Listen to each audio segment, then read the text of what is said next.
Siri, la Terre est-elle un globe? Un globe? Bon Dieu, non. Comment pouvez-vous vivre sur une boule? Ça semble impossible. La Terre est clairement plate.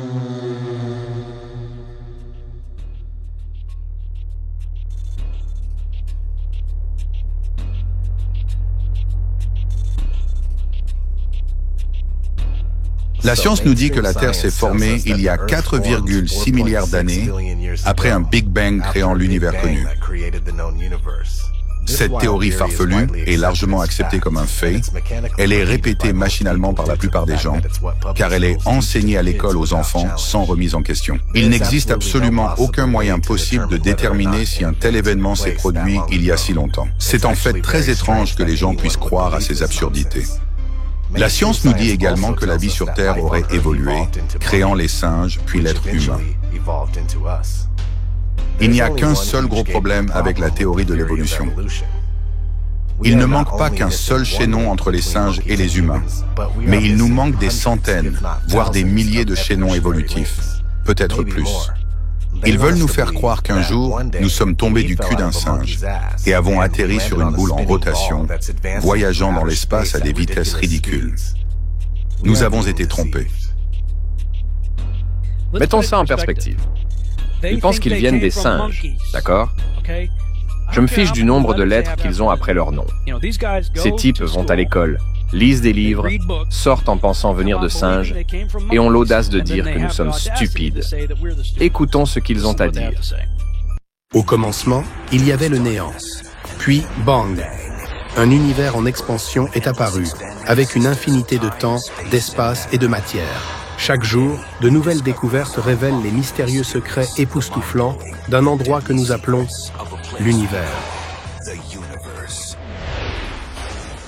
La raison pour laquelle l'univers existe d'une manière si complexe reste bien sûr un mystère, mais cela me suggère au moins qu'il existe un lien profond entre l'univers, le grand schéma qui s'y déroule, et des êtres comme nous. D'une certaine manière, l'univers est devenu conscient de lui-même.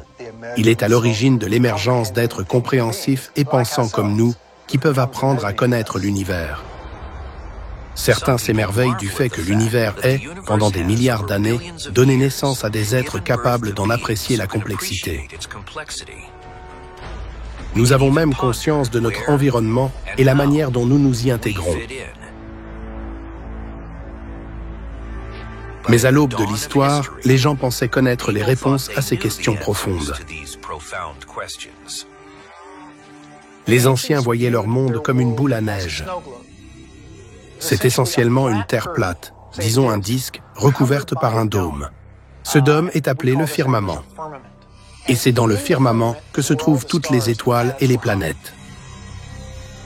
Presque toutes les anciennes cultures décrivaient l'univers avec un dôme. Et ils ne se sont jamais demandé qui l'avait créé.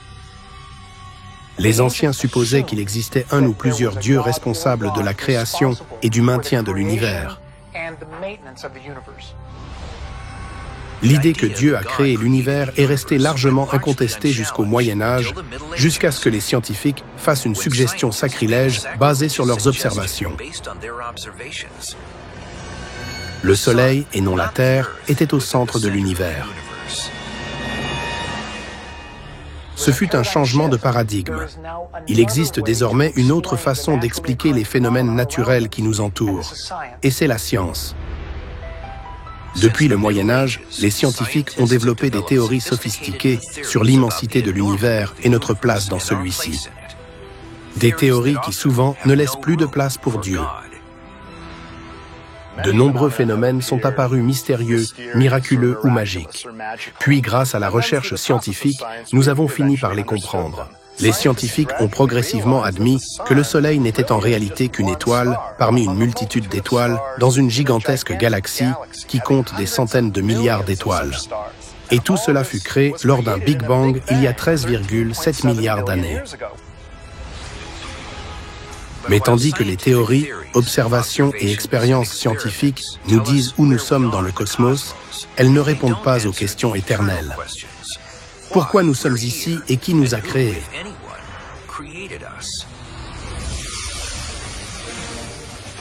Alors qu'il semble qu'un créateur divin ait créé l'univers, de nombreux physiciens affirment que ce n'est pas le cas. Quelque chose d'autre doit être à l'œuvre. Mais quoi d'autre que Dieu pourrait expliquer la remarquable série d'événements qui ont conduit à la création de la vie dans notre univers? Une idée très populaire, et qui semble tout aussi incroyable que l'idée de Dieu, est la théorie des univers multiples, multivers.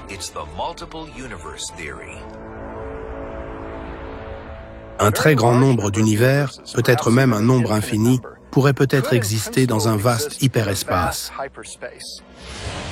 Nous pouvons visualiser l'idée de l'hyperespace en le comparant à une chope de bière. La chope de bière serait l'hyperespace et les bulles seraient ses univers individuels. Les bulles dans une chope de bière sont toutes à peu près identiques, mais supposons qu'elles présentent une gamme de propriétés différentes. Certaines d'entre elles pourraient contenir du carbone, de l'oxygène, des étoiles et la gravité, et d'autres non. Nous serions dans l'un de ceux qui mènent à un univers riche et complexe, culminant avec la vie telle que nous la connaissons. S'il existe une infinité d'autres univers, les agencements qui semblent être présents dans le nôtre ne sont pas un exemple du plan de Dieu, mais plutôt la loi des statistiques. La plupart de ces univers ne se développeraient pas naturellement de façon à favoriser la vie intelligente. Mais quelques-uns le feraient. Ainsi donc, l'explication de la particularité de l'univers est que nous sommes les gagnants d'une gigantesque loterie cosmique.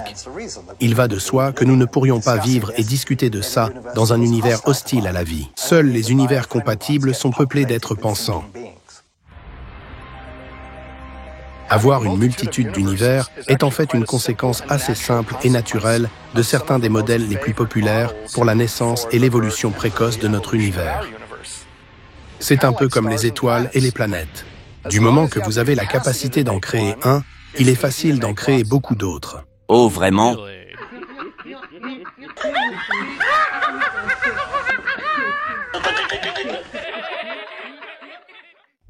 L'évolution n'est pas la seule chose sur laquelle on nous a menti.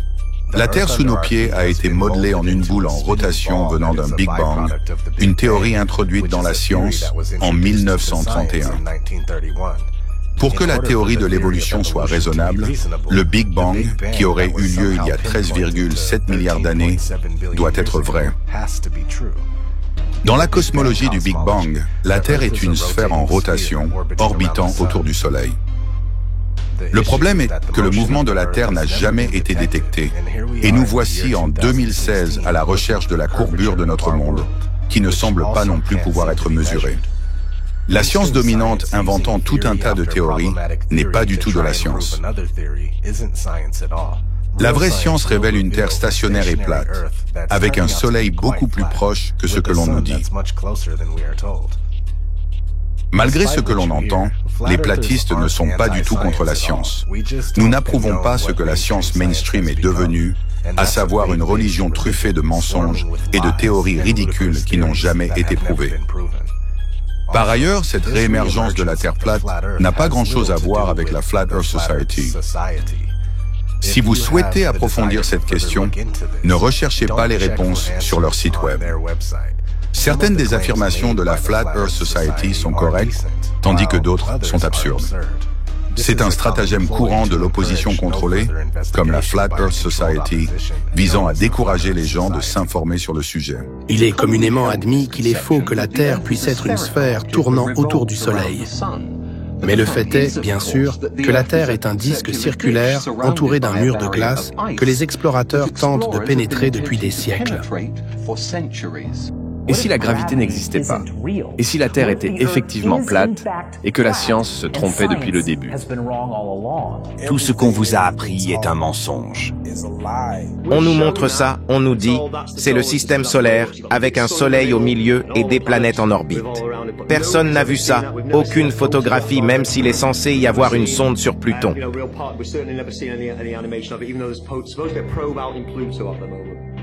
Nous n'avons jamais vu le système solaire comme ça, c'est toujours des images de synthèse.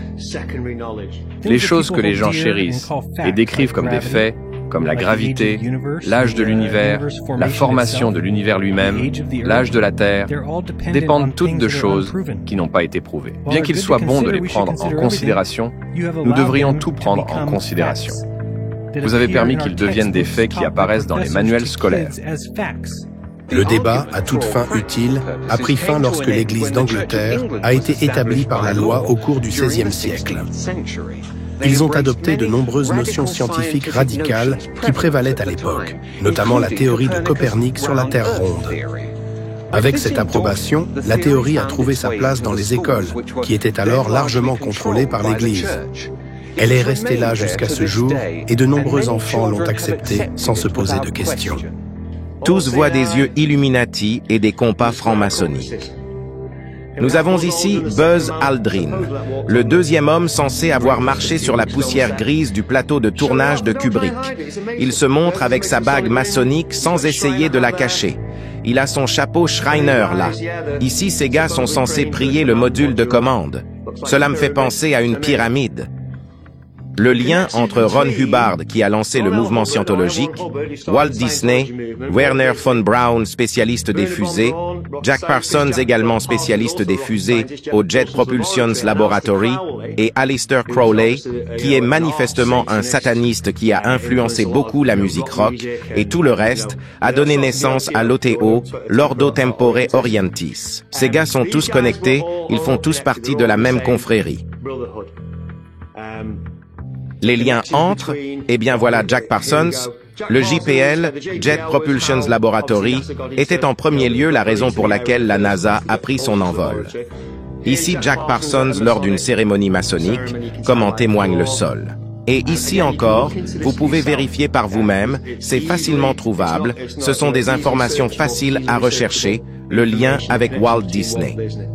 Ici, nous sommes à bord de l'ISS. Encore une fois, nous avons un signe de reconnaissance avec Baphomet, tout le monde le fait. Nous avons vu Bill Clinton le faire, Bush et tous ces gars-là le faire aussi. Nous savons ce que ça signifie, nous savons qui ils servent. Tout est question d'occultisme et tourne autour du culte du soleil. L'héliocentrisme n'est pas de la science. Il s'agit d'une religion, c'est une croyance. Voici ici Hélios, le dieu solaire. Et le voici sur l'insigne d'Apollo 13. Il s'agit d'une religion occulte qui remonte l'Égypte antique et qui provient aussi de Babylone. La vie est beaucoup plus simple sur un plan plat. Il n'y a pas de théorie complexe, ni de mathématiques compliquées.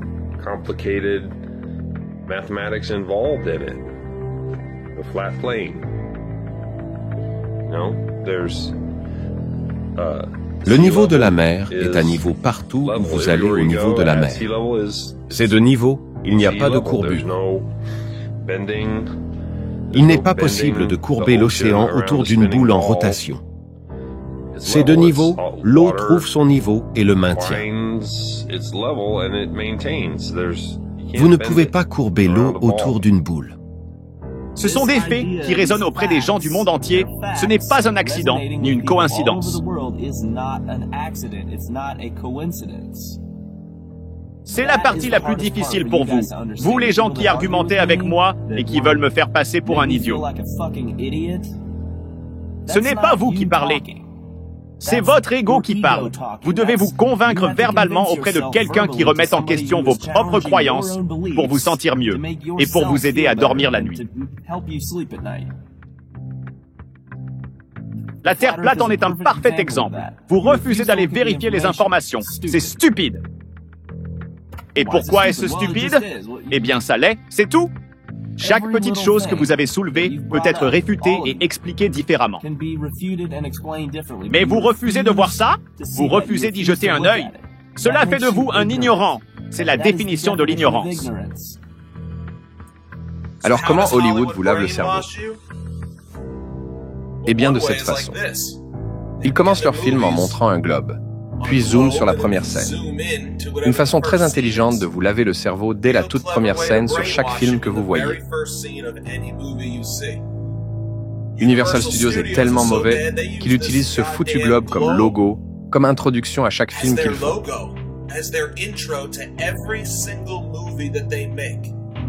Au début de chaque film réalisé par Universal, vous verrez ce logo en forme de globe terrestre en rotation. Donc, peu importe le sujet du film, vous serez soumis à un lavage de cerveau. Aucune réelle vidéo de la vraie Terre tournant dans l'espace que nous aimerions tous voir si ça existe vraiment. Ça, c'est ce qu'il vous montre. C'est l'année dernière, soi-disant depuis le satellite Discover. C'est apparemment la face cachée de la Lune passant devant la Terre tandis que la Terre tourne. La Lune est censée tourner autour de la Terre.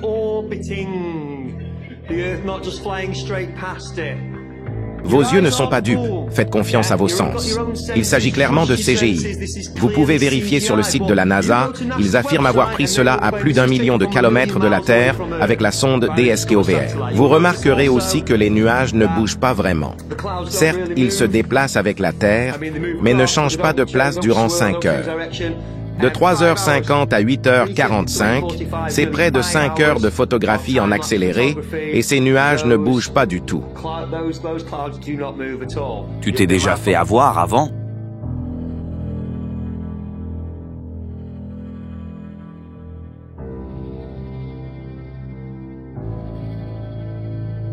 Nous n'avons pas de photos de notre Terre, excepté les fausses images composites que la NASA vous donne pour s'assurer que vous continuez à croire que vous vivez sur une boule, que vous continuez à défendre cette idée, que vous continuez à dire que nous sommes allés sur la Lune. Tout simplement parce que vous ne pouvez pas imaginer qu'on puisse vous avoir menti, que le gouvernement vous ait menti. Ils ne peuvent pas mentir, croyez-moi. Ils sont notre gouvernement. C'est insensé. Le gouvernement ne ment pas aux gens. J'étais un grand fan de Star Wars, déçu de découvrir que j'ai été programmé. C'est une approche sur plusieurs volets. Il n'essaie pas de prétendre que Star Wars est réel, mais cela imprime dans votre cerveau encore et encore l'idée de l'espace, les planètes et les vaisseaux spatiaux. C'est Hollywood. Maintenant, nous avons l'ISS. Est-ce que ça a l'air solide? Est-ce une machine réelle pour vous? Comment savoir si c'est réel? Nous ne pouvons pas. Mais je vais vous dire ce que vous ne voyez pas depuis l'ISS, ce que vous devriez voir, mais que vous ne voyez jamais. C'est l'un des 17 000 satellites qui sont censés orbiter là-haut. Quelle différence ça fait si c'est un globe ou si c'est plat? Ils volent votre argent en vous montrant des dessins animés et des images de synthèse. Y aurait-il une différence si c'était un globe ou si c'était plat? Parce qu'ils continuent de vous montrer des dessins du globe, qu'ils vous montrent un globe en images de synthèse. C'est une supercherie hollywoodienne. Ils volent votre putain d'argent. Mais si c'est plat, ça soulève la question. Pourquoi diable vous nous avez montré ce globe pendant tout ce temps? Qu'avez-vous fait de notre argent? Êtes-vous vraiment allé dans l'espace? L'évolution est-elle réelle? Ou avez-vous inventé toute cette merde? Vous voyez, ce sont ces questions que nous devons nous poser. Il y a peut-être plus de terres à découvrir. Il y a peut-être un putain de firmament là-haut. Nous ne savons pas. Ils se sont emparés de notre esprit et nous ont collés sur une boule en CGI. On nous ment, on nous contrôle, on nous manipule, on nous vole, et je ne m'arrêterai pas d'en parler. Il y a une citation de Tesla qui dit « Les scientifiques d'aujourd'hui ont remplacé les expériences par les mathématiques, s'égarent d'équation en équation, puis finissent par construire une structure qui n'a aucun rapport avec la réalité. » C'est ce qui s'est passé avec la théorie du globe. Tout le monde savait que le monde est plat. Jusqu'au jour où un type est arrivé pour dire « Non, c'est une boule, on tourne dans l'espace et on orbite autour du Soleil. » Un mensonge reste un mensonge, même si tout le monde y croit. Et la vérité est la vérité, même si personne n'y croit. Ptolémée a inventé un modèle avec la Terre au centre. Durant 1500 ans, le système de Ptolémée a servi de base pour l'astronomie et les calendriers. Et ça a plutôt bien fonctionné. Copernic détestait ça. Et il a entrepris d'annuler la plus grande découverte de Ptolémée. Tandis qu'il travaillait à la demande du pape Léon X sur les améliorations du calendrier julien, Copernic a conçu ce qui s'avérera être l'idée fondamentale de la modernité elle-même. L'idée que la Terre bougeait. Mais tout le monde ne fut pas convaincu par Copernic. Le plus grand astronome de l'époque, Tycho Brahe, développa un nouveau modèle géocentrique. La Terre occupait le centre, les planètes tournaient autour du Soleil, et le Soleil orbitait autour de la Terre. En gros, ils ont volé notre esprit, nous ont asservis en nous montrant l'image d'une Terre en forme de boule. Et on dit, voilà sur quoi vous vivez, un globe. Puis ils nous ont montré une image différente de la boule. Et tout le monde a dit, oui, c'est le même endroit. Peu importe si la couleur des continents change, peu importe si la couleur des océans change, peu importe si les continents changent de taille ou d'emplacement. Tycho embaucha un jeune assistant nommé Johannes Kepler au XVIe siècle. Kepler travailla au développement de son propre modèle copernicien. Il avait besoin des observations de Tycho, mais Tycho refusa de faire équipe.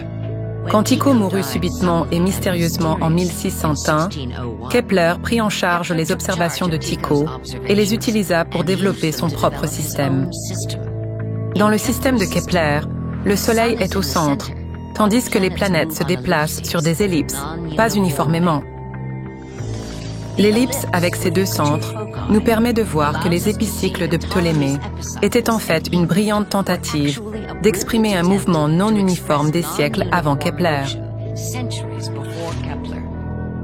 En effet, une fois le concept de mouvement non uniforme introduit, tous ces systèmes peuvent se révéler comme géométriquement identiques. Copernic était le principal homme qui a lancé la révolution. Son livre sur la révolution des sphères célestes a changé des milliers d'années de réflexion sur la Terre comme étant immobile, comme vous pouvez en faire l'expérience par vous-même chaque jour. Et évidemment, les corps bougent dans le ciel parce que c'est ce que vous expérimentez. Copernic a changé ça sans utiliser la science, il n'y a pas de science dans son livre, il tenait ses idées du corpus hermeticum, d'Hermès Trismégiste. Cela expliquait principalement comment le Soleil trône au milieu du système solaire et comment nous gravitons tous autour de lui. À quoi ça ressemble pour vous? Ça ressemble à un culte, un vrai culte du Soleil. Plus tard, je vous montrerai Fred Hoyle, l'astronome qui dit qu'il n'y a aucune différence dans les mathématiques, qu'elles soient géocentriques ou héliocentriques. Que le Soleil tourne autour de la Terre ou l'inverse, les mathématiques fonctionnent de la même manière. Concernant la connexion entre eux,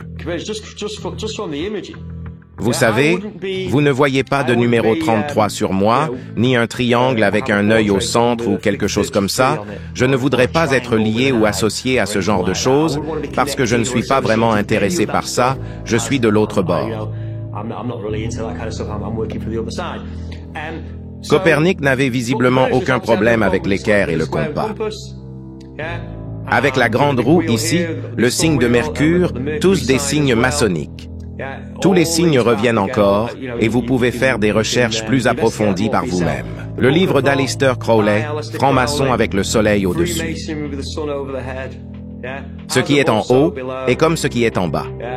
Et l'une des raisons pour lesquelles Mercure peut se lever le matin et se coucher le soir est qu'il est aussi hermaphrodite.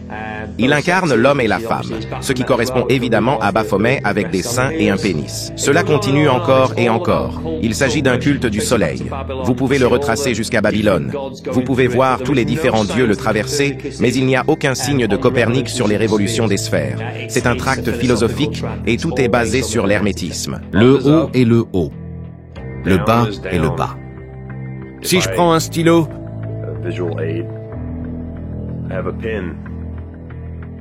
et que je le lâche, que se passe-t-il?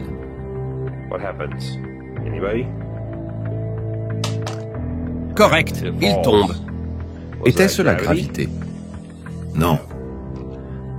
Les molécules qui composent ce stylo, le plastique, l'encre, avec un petit grip en caoutchouc dessus, sont plus denses que les molécules de l'air qui l'entourent.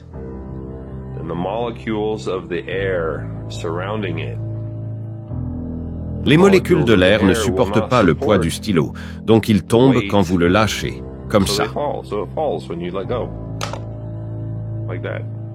La densité et la masse font qu'un objet est lourd. Il n'y a pas de gravité. C'est simple. Le haut est le haut, le bas est le bas. Les objets tombent parce qu'ils sont lourds. Si ça flotte, c'est plus léger que l'air. Si vous remplissez un ballon d'hélium, il monte. Remplissez-le d'hydrogène, il montera aussi. Plus léger que l'air, ça flotte. Plus lourd que l'air, ça tombe. Ce n'est pas compliqué. La gravité est une religion car elle a une réponse magique à tout. Comment la Terre nous maintient-elle au sol alors qu'elle tourne et orbite? Ce n'est pas la gravité. Quelle gravité? Pourquoi la Lune ne vole pas vers le Soleil, sachant que le Soleil a une forte gravité? Pas d'inquiétude, ça fonctionne ainsi. La gravité est magique et explique tout. La gravité n'est pas nécessaire si nous sommes sur un plan fixe et que les corps célestes se déplacent au-dessus de nous. Si vous ne vous envolez pas, c'est parce que vous êtes plus dense que l'air qui vous entoure. C'est encore le rasoir d'Occam. En fait, l'idée de vivre sur un globe est absurde, ridicule et hilarant.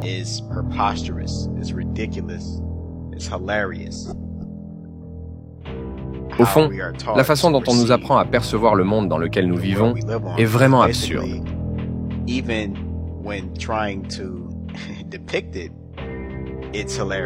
ne peuvent pas le représenter sans que cela soit comique. Les baleines qui remontent la courbure. C'est absurde. Comment pouvons-nous vivre sur un globe? Le noyau de la Terre, vous savez, vous avez vu la représentation. Il s'agit de croûte, de manteau, de magma et de matière liquide en fusion au centre.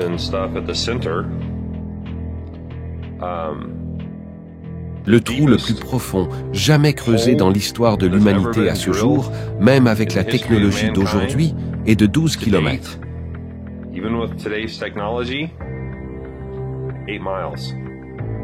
Si vous me dites à quoi ressemblent les 12 premiers kilomètres, je vous croirai car ils peuvent me montrer le trou.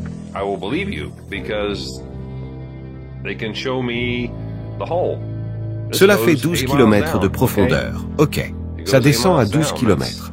Quelle est l'épaisseur de la surface sur laquelle nous vivons? C'est au moins 12 km, parce qu'ils ont creusé jusque-là. Mais ils ne peuvent pas aller plus loin, ce n'est pas possible. Donc c'est de la spéculation. Avec une sphère d'un rayon de 6500 km qui effectue une rotation complète toutes les 24 heures, des calculs montreront que cette personne à l'équateur tourne à environ 1600 km/h. Et elle ne ressent rien. Voyons, ça n'a vraiment aucun sens. Le décor était planté pour l'un des événements les plus importants de l'histoire de la physique, l'expérience Michelson-Morley. L'expérience n'a pas réussi à détecter le mouvement de la Terre dans ou hors de l'éther. C'était un sérieux problème. Bien que diverses solutions furent avancées, la science s'est finalement retrouvée confrontée à un choix. Soit rejeter l'idée de l'éther, soit admettre que la Terre ne tourne pas autour du Soleil. C'est Albert Einstein qui proposa alors la solution qui forme aujourd'hui la base de notre physique et que nous appelons la théorie de la relativité. Einstein a éliminé l'éther comme cause et déclara qu'il s'agissait d'un simple principe de la nature. Lorsque des objets se déplacent dans le vide de l'espace, leur longueur se contracte, leur temps de parcours diminue et leur masse augmente dans la même proportion. Donc, afin de maintenir le principe copernicien, la longueur, le temps et la masse des objets en mouvement deviennent relatifs. C'est le principe de la théorie de la relativité restreinte d'Einstein. Et toute la physique s'effondre avec cette expérience. Les pendules de Foucault n'oscillent pas uniformément dans une seule direction. Parfois, ils tournent dans le sens des aiguilles d'une montre ou dans le sens inverse.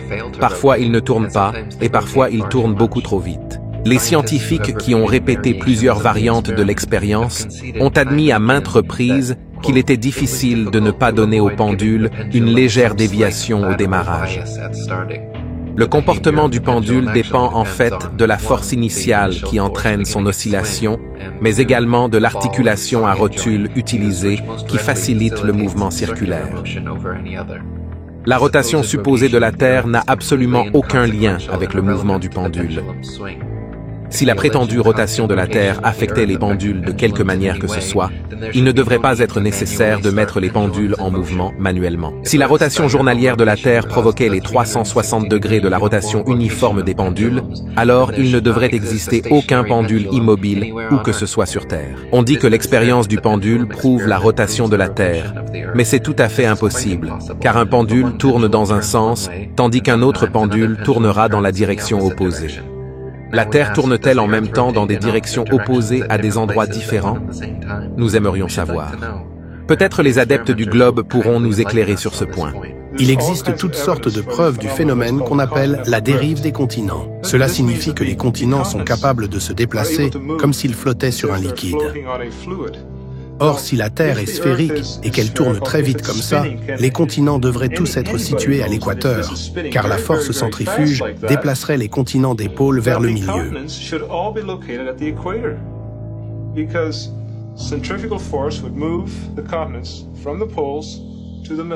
On dit souvent que l'effet Coriolis fait tourner les éviers et les cuvettes des toilettes dans un sens dans l'hémisphère nord et dans le sens inverse dans l'hémisphère sud, prouvant ainsi la rotation de la Terre. Mais une fois de plus, tout comme les pendules qui tournent dans un sens ou dans l'autre, les lavabos et les toilettes des hémisphères nord et sud ne tournent pas constamment dans la même direction. On constate souvent que les éviers et les toilettes d'une même maison tournent dans des directions opposées, uniquement en fonction de la forme du bassin et l'angle d'arrivée de l'eau, et non pas de la rotation supposée de la Terre. Jennifer Horton a écrit que la logique selon laquelle la rotation de la Terre vers l'Est ferait également tourner l'eau dans la cuvette des toilettes, en réalité, la force et la vitesse à laquelle l'eau entre et sort du récipient sont bien trop importantes pour être influencées par quelque chose d'aussi ridicule qu'une seule rotation de la Terre en une journée. Au final, l'effet Coriolis ne joue pas un rôle plus important dans les chasses d'eau que dans la rotation des CD dans votre chaîne stéréo. Les éléments qui déterminent réellement la direction dans laquelle l'eau quitte vos toilettes ou votre lavabo sont la forme de la cuvette et l'angle d'entrée du liquide dans la cuvette. On dit également que l'effet Coriolis affecte la trajectoire des balles ainsi que les conditions météorologiques, et que la plupart des tempêtes de l'hémisphère nord tourneraient dans le sens inverse des aiguilles d'une montre, tandis que la plupart des tempêtes de l'hémisphère sud tourneraient dans le sens des aiguilles d'une montre, ce qui fait que les balles des fusils à longue portée se dirigent vers la droite de la cible dans l'hémisphère nord et vers la gauche dans l'hémisphère sud. Mais là encore, les mêmes problèmes apparaissent. Toutes les balles et toutes les tempêtes n'ont pas systématiquement ce comportement et ne peuvent donc pas être utilisées comme preuve de quoi que ce soit. Ils nous ont amenés à ridiculiser la Terre plate, et c'était là le génie de tout leur plan. Si l'on ridiculise une chose socialement, je ne m'y intéresserai pas. Si l'on y réfléchit et qu'on évite le ridicule, considérer que la Terre plate est logique rendra stupide de penser qu'il s'agit d'un globe. Le globe est si ridicule qu'on aurait dû en rire. Et il est amusant de constater que les gens qui croient encore à la sphère se moquent toujours des platistes en disant « Comment je pourrais tenir dessus, debout? Je tomberais. C'est ridicule. » Pourtant, ils ont une confiance totale dans le fait qu'ils ne tomberont pas de la sphère. Pour une raison quelconque, cela leur semble sûr. C'est comme sur une surface plane. Elle ne semblerait pas plus rassurante si vous y réfléchissez vraiment. Les gens disent d'aller regarder les planètes. Les planètes sont des sphères, donc ça veut dire que nous sommes une sphère. Non. Avec un télescope, regardez Mars. C'est un point lumineux, c'est un point orange. Et quand on regarde une image de la NASA, ça devient un monde désertique avec des canyons, de la glace et des cratères. Mais quand on regarde dans un télescope amateur, un bon télescope amateur, pas un de ces putains de Walmart, un bon télescope, ça n'est rien d'autre qu'un point orange. Ce n'est pas un monde désertique avec des canyons dans lequel il serait allé. Il n'y a pas de rover sur Mars. Ils nous préparent avec des films comme Le Martien pour pouvoir voler notre argent lors d'un faux voyage sur Mars, tout comme ils ont volé notre argent lors d'un prétendu voyage sur la Lune.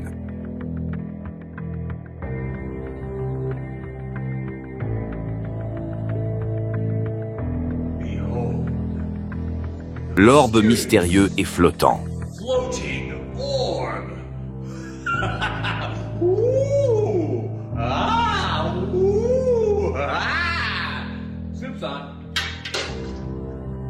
Vous n'avez pas besoin de toutes les théories et mathématiques complexes. Le Soleil n'est pas à 150 millions de kilomètres. Il est beaucoup plus proche et beaucoup plus petit. Oh, il est 400 fois plus gros que la Lune, mais il est aussi 400 fois plus éloigné, donc il semble avoir la même taille. Le Soleil et la Lune ont la même taille. Et ils ne sont pas aussi loin qu'ils le prétendent. Ils tournent au-dessus du plan terrestre sur lequel nous vivons. Le Soleil brille comme un projecteur tout autour durant 24 heures.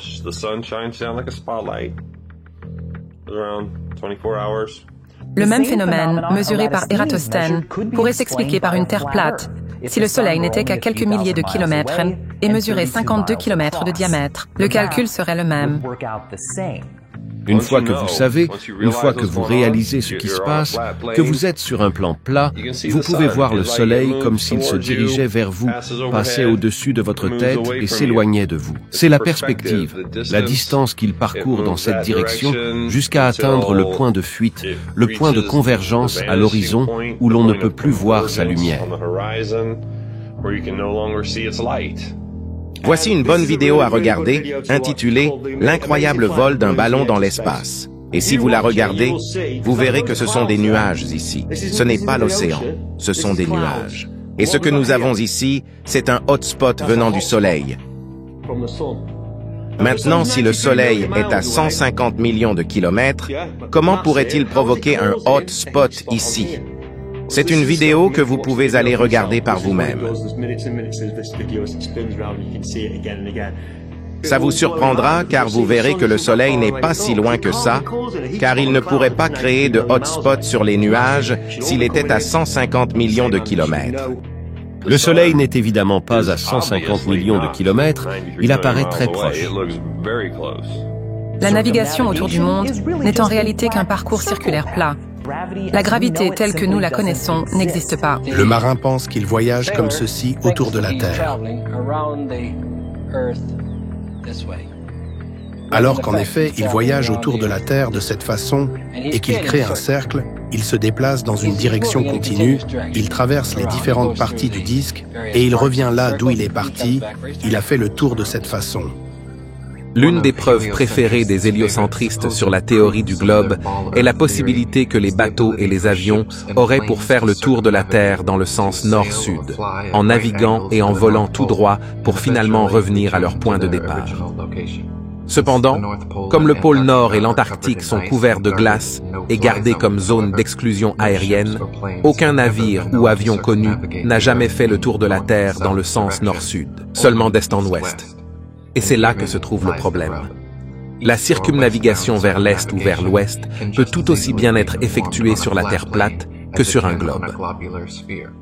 De même qu'une boussole peut placer son point central sur une feuille de papier plane et tracer un cercle dans les deux sens autour du pôle, un bateau ou un avion peut faire le tour d'une terre plate. Le seul type de circumnavigation qui ne pourrait pas avoir lieu sur une terre plane est celui dans le sens nord-sud, ce qui est probablement la raison même des restrictions de vol fortement appliquées. Des restrictions de vol venant des Nations Unies, ces mêmes Nations Unies qui utilisent avec ferveur la carte de la terre plate comme logo et drapeau officiel. Ainsi, l'argument logique des partisans de la Terre boule est qu'il n'y a que sur un globe qu'on peut faire le tour de la Terre, et que par conséquent, la Terre est un globe. Il s'agit là d'une déclaration de modus ponens logique, mais la conclusion est rendue invalide, car la première prémisse selon laquelle seul un globe peut être contourné est catégoriquement fausse. Il n'y a pas de courbure. Vous êtes allé sur un toit et avez vu la courbure. Vous êtes monté dans un avion et avez vu la courbe? Non, vous ne l'avez pas vue. Il n'y a pas de courbure. Tu sais comment je le sais? J'ai essayé de débunker la Terre plate et j'ai échoué. C'est ainsi que la plupart d'entre nous ont commencé. Nous essayons de débunker la Terre plate et nous échouons. Il n'y a aucune preuve de courbure lorsque vous utilisez vos propres sens durant vos propres observations. À travers le lac Michigan, de Saint-Joseph à Chicago, il y a 96 kilomètres. À cette distance, tout ce qui se trouve à moins de 731 mètres ne devrait pas être visible. Ici, une vue de comment ça fonctionne. La ligne verte est ce que vous voyez sur votre horizon et la ligne bleue représente la courbure de la Terre. Ce qui dépasse la ligne bleue ne devrait pas être vu. La Willis Tower mesure 442 mètres de haut. C'est la tour la plus haute de Chicago. Cela vous donne une idée de la hauteur des autres immeubles. Il y a une photo célèbre de Joshua Nowicki qui montre Chicago à une distance de 96 km. Nous ne devrions rien voir. Tout devrait être derrière 730 mètres de courbure. Maintenant, les gens disent « On sait que la Terre est ronde car on ne voit pas le bas des immeubles. » Hey, on ne peut pas voir le bas des immeubles car la mer et les lacs montent et descendent. Ils ne sont pas parfaitement plats à cause des vagues. Sinon, on pourrait voir le bas des immeubles. Cela prouve en réalité que la photo n'a pas été prise de très haut. Au contraire, on verra beaucoup plus de bâtiments, plus près dans la photo suivante. À seulement 59 km de distance, soit derrière 274 mètres de courbure, je pense que vous pouvez voir plus de 150 mètres de la Willis Tower. Vous pouvez voir plus que ça car c'est une journée claire et le lac n'est pas agité. Ici, il y a 57 km avec des vagues entre les deux. Pourquoi pourrions-nous voir toutes ces choses ? Mais dans tous les cas, nous pouvons voir plus que s'il existait de 156 mètres de courbure. On ne devrait pouvoir voir que moins de la moitié supérieure du plus grand d'entre eux. Passons à Toronto, de l'autre côté du lac Ontario, depuis Grimsby.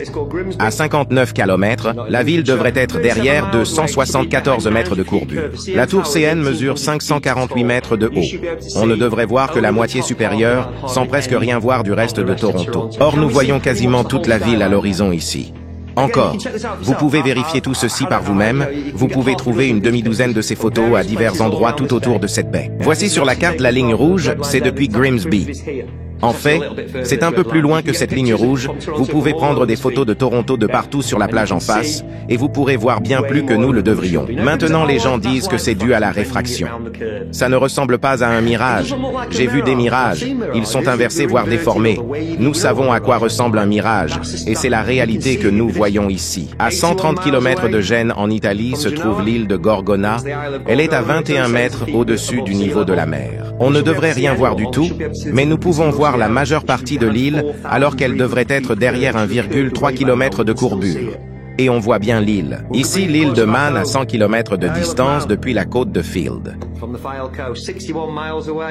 Encore une fois, on ne voit pas seulement le sommet des éoliennes, on les voit sur pratiquement toute leur hauteur. Snaefell mesure 618 mètres de haut, et c'est donc le point culminant de l'île de Man.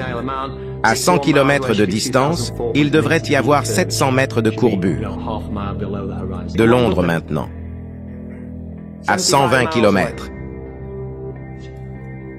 Ça devient intéressant quand on se rapproche de la barre des 160 km, on parle ici de plus d'1,6 km de courbure. C'est l'île d'Oahu depuis l'île de Kauai à Hawaï.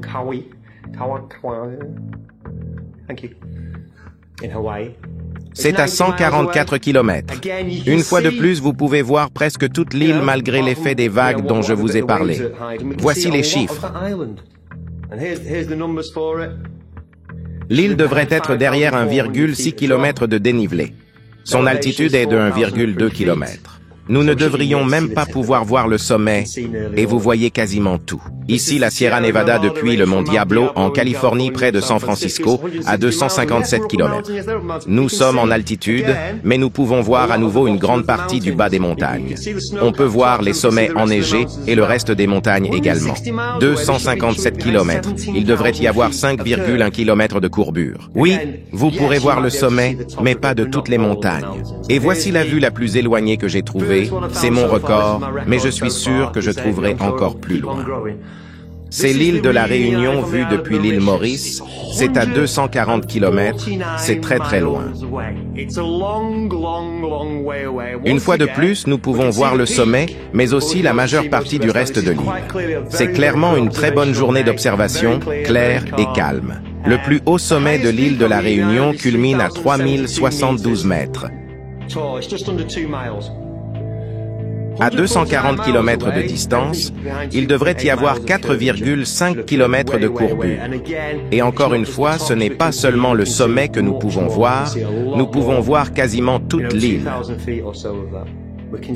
C'est ce que je dis à propos de la courbure, elle n'est pas là. Si vous observez un bateau en mer avec un télescope, il reviendra à la vue. C'est la perspective et les limites de notre vision qui le fait disparaître, et pas la courbure. Mais il y a aussi les conditions météo comme la chaleur et la brume qui peuvent altérer la visibilité. Malgré cela, il y a des photos. Je vous ai montré une douzaine de photos à partir de 48, 96 et 144 km. Et maintenant 241 km, alors que tout aurait dû disparaître derrière la courbure du globe. D'immenses endroits plats sur Terre, comme les salines de Bonneville où tout le monde va courir, mais il y en a des encore plus grandes en Amérique du Sud avec le salar de Uyuni en Bolivie. Ils ont parcouru 6437 km². Ils ont parcouru des centaines de milliers de kilomètres carrés, de grands endroits plats sur Terre, célèbres pour être plus plats qu'une crêpe. Les preuves sont partout autour de nous. La Terre est plate, et c'est ainsi. Inutile de trop penser à ça. Ce n'est pas nécessaire. Connaissances primaires ou secondaires, utilisez vos sens, vos observations et faites vos expériences, espérons-le. Ou bien allez-vous croire ce qu'on vous a dit juste parce que c'est ce que tout le monde croit. Ce n'est pas une opération secrète comme une opération psychologique. À quoi ça servirait de discréditer la vérité? Si vous regardez la Terre plate pendant 3 heures, vous réaliserez que ce n'est pas une opération psychologique. Ce n'est pas une opération psychologique. Une opération psychologique de cette ampleur finirait par amener le mouvement pour la vérité à son paroxysme. Pensez-vous vraiment que le mouvement pour la vérité va tomber à terre compte tenu de toutes les informations disponibles? Idem avec la Terre plate. Pensez-y. Alors pourquoi qu'ont-ils à gagner? Vous savez pourquoi vous embêtez? En ce qui me concerne, une fois que vous avez fait des recherches, si vous arrivez à la même conclusion que moi et des milliers d'autres, cela renverse l'héliocentrisme, le Big Bang, l'évolution. Cela remet en question tout ce que nous pensions savoir du monde. J'ai entendu des gens dire que la raison pour laquelle ils ne veulent pas publier d'articles en désaccord avec la relativité restreinte ou la relativité générale, c'est qu'ils ont construit leur carrière dessus. Si vous étiez parano, vous diriez qu'il y a un complot. Quoi qu'il en soit, il y a un mensonge, il y a beaucoup de résistance à la publication de quelque chose qui est en désaccord avec l'une ou l'autre des deux théories d'Einstein. Quant à toutes les photos et vidéos qui prouvent que la Terre est ronde, elles ont été fabriquées de toutes pièces. Un canular perpétré par les agences spatiales, les compagnies aériennes et les fabricants de globes. Ils récoltent les fruits de notre ignorance à croire que la Terre est ronde.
stupid rumor.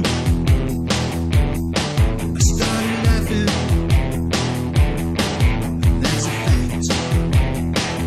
I knew for certain that I would disprove it. 1 year later, and we're still going back. Researching, I'm wrecking my brain. The answer could drive you insane. What I'm finding was never the plan. I want to tell you that it's crazy, but I can't.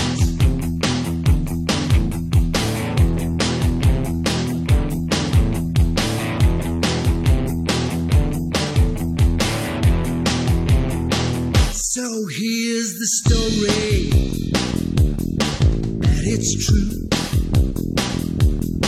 a true story.